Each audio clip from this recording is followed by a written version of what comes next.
Do you think that there should be a better screening process before people are allowed to get married? All you really need to get married these days is ID, a couple witnesses, and maybe a little blood. You can get married in a courtroom, if you want. You go through the simple process of filling out the appropriate paperwork, a couple of weeks, a ceremony, and then it's all done. You have a license to be married. It certainly isn't that easy to get your driver's license, thank God.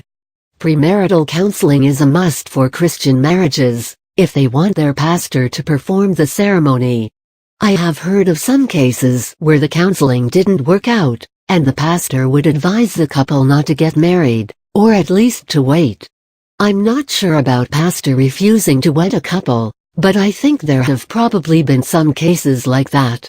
Outside the religious sector, however, how much really is required for a couple to be allowed to marry? Here is the problem. There are a lot of emotions involved in relationships. One of them, oftentimes, is impulse. People who just can't want to get married because they love each other so much, are in danger of getting into a commitment that doesn't work out anywhere near the way they had planned.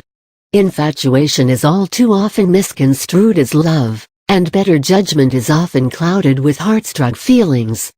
Getting married without knowing the good, bad, and ugly is a major no-no, but the system of obtaining a marriage license doesn't slow things down nearly enough for people to think twice and get a level head about that commitment.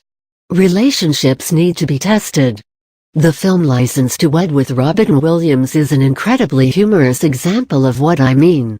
If there has never been conflict, or a challenging time in a relationship, or a period of time without sex, if you have had it already, then it isn't possible to have a realistic impression of how your marriage will be.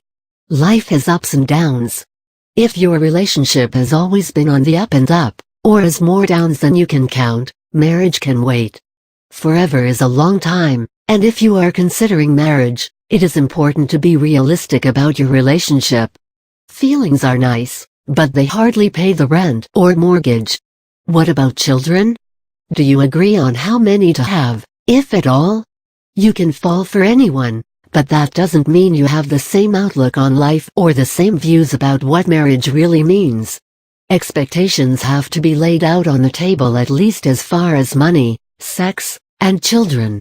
A majority of marital disagreements stem from those three subjects, so it is crucial that you know each other's views well in those areas. Is there any way to change the system? There are way too many people getting married and then getting divorced. I've been trying to think of a way that unnecessary divorce can be prevented. Maybe people should be required to pass a premarital course that can assess their skills in working together as a team, knowing each other well where it counts, and effective conflict resolution. Another part of the course could be a list of expectations in marriage and how well they understand each other's expectations. It might also be a good idea to discuss long-term goals and plans to see if they really want to be in the same place down the road. I don't know what could work. I'm just saying that if people understood better what marriage is supposed to be like, there would be a much lower divorce rate.